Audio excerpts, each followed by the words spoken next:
Imagine a city, not a relic buried under sand or lost to time, but one that was, by all accounts, completely erased from collective memory, official records, and even most maps.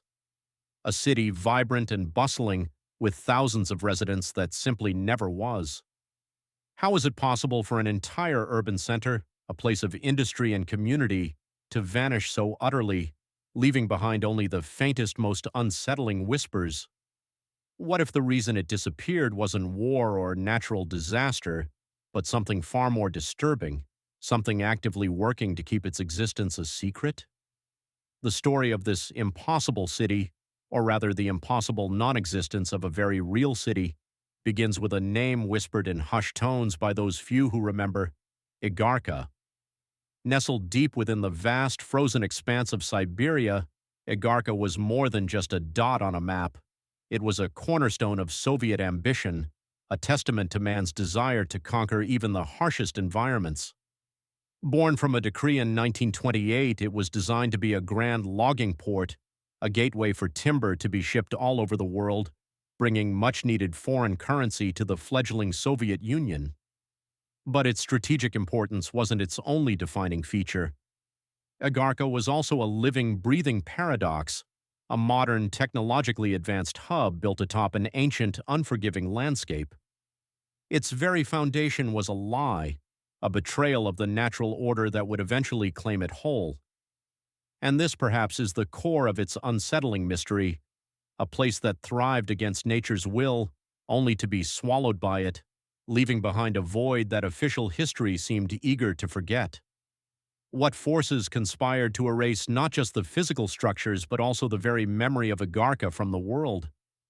To truly grasp Igarka's spectral disappearance, we must first understand its audacious, almost arrogant inception. The Soviet Union's vision for Igarka was monumental. It wasn't just a logging camp, it was a socialist ideal, a showcase of human triumph over adversity. Architects designed modern buildings, engineers laid intricate rail lines, and scientists developed innovative methods to extract and transport timber from the seemingly endless taiga.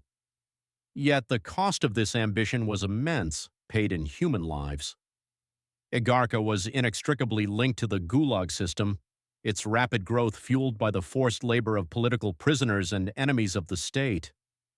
Thousands arrived, facing brutal conditions, relentless work, and the perpetual biting cold. They built the docks, the sawmills, the houses, and the infrastructure, all under the shadow of armed guards and the ever-present threat of disease and starvation. This coercive foundation, built on suffering, layered a grim, almost cursed aura over the city from its very beginning. By the 1930s, Igarka was a bustling port city, a hub of international trade, its timber flowing to Western Europe and beyond. It boasted schools, hospitals, cultural centers, even a permafrost museum dedicated to understanding the very ground upon which it rested.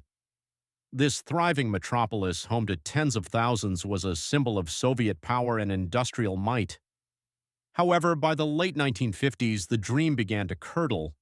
The Gulag system was dismantled, and with it the endless supply of forced labor. Production waned, and the city's economic raison d'etre started to crumble. But this wasn't the complete story of its demise. This wasn't merely decline. It was an active, almost deliberate unraveling, as if the very ground beneath them was quietly, insidiously, working against every nail and every brick. People began to leave, drawn by opportunities elsewhere, but the rate of abandonment felt less like a migration and more like an evacuation. Whole districts became eerily quiet, the once vibrant streets now echoing with the wind. The official narrative pointed to economic inefficiency, a natural decline. But those who stayed, or those who remembered, spoke of something else. They spoke of the ground itself, groaning and shifting, of buildings cracking and listing, of an underlying instability far beyond mere structural fatigue. It was almost as if the land itself was waking up, refusing to bear the weight of what had been forced upon it. This wasn't just a city falling out of favor, it was a city being actively rejected by its environment, and that rejection would soon accelerate into something far more catastrophic and inexplicable to the casual observer. What they discovered next changed everything. The grand plan for Igarka, the vision of a triumphant city in the Arctic, had a fatal flaw, one that no amount of human will or forced labor could overcome. The city was built entirely on permafrost, ground that is supposed to remain frozen solid year-round.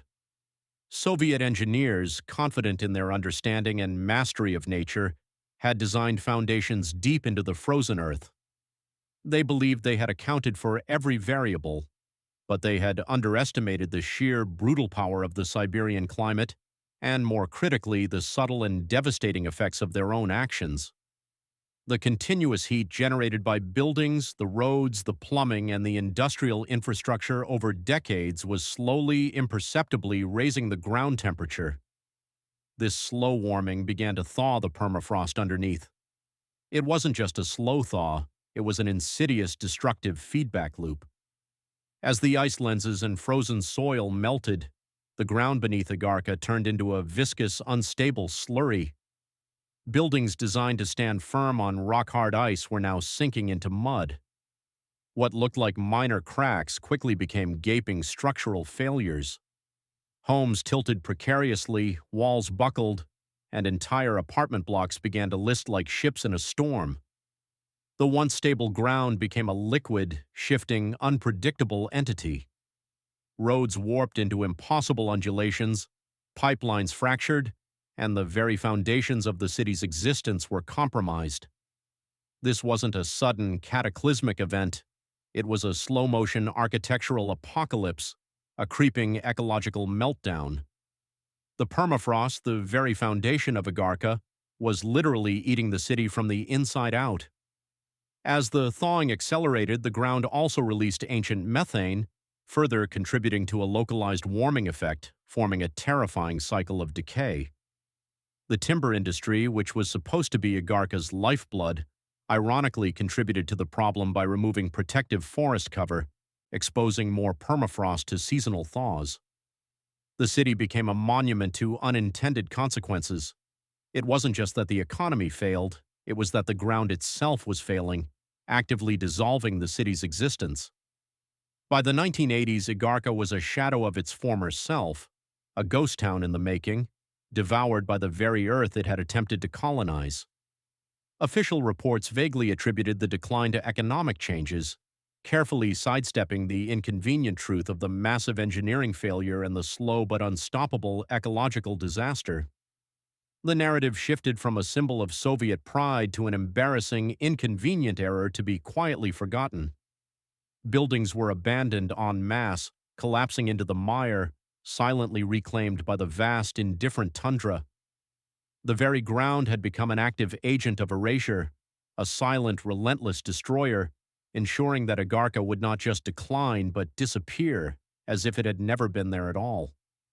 To this day, the legacy of Igarka serves as a chilling testament to humanity's hubris and nature's unforgiving power. It teaches us a brutal lesson. Some places are simply not meant for permanent human habitation, and attempting to force our will upon them can lead to a silent, insidious annihilation. The city that shouldn't exist, Igarka, became the city that vanished because the very ground on which it stood turned against it. Its story is not just one of economic failure or political short-sightedness. It is a profound ecological warning, a stark reminder that the environment can be the most potent and patient adversary, capable of erasing entire civilizations without a single shot fired. We may never know the full extent of places like Igarka, forgotten cities whose existence has been subtly but completely scrubbed from our collective memory, not by a conscious act of censorship, but by the relentless, indifferent forces of the natural world. How many other stories are buried, literally, beneath our feet, waiting for us to uncover the unsettling truth of their impossible disappearances? If you want more mysteries like this, the next video explores the unsettling phenomenon of entire communities spontaneously abandoning their homes, leaving everything behind, as if fleeing an unseen, unknown terror.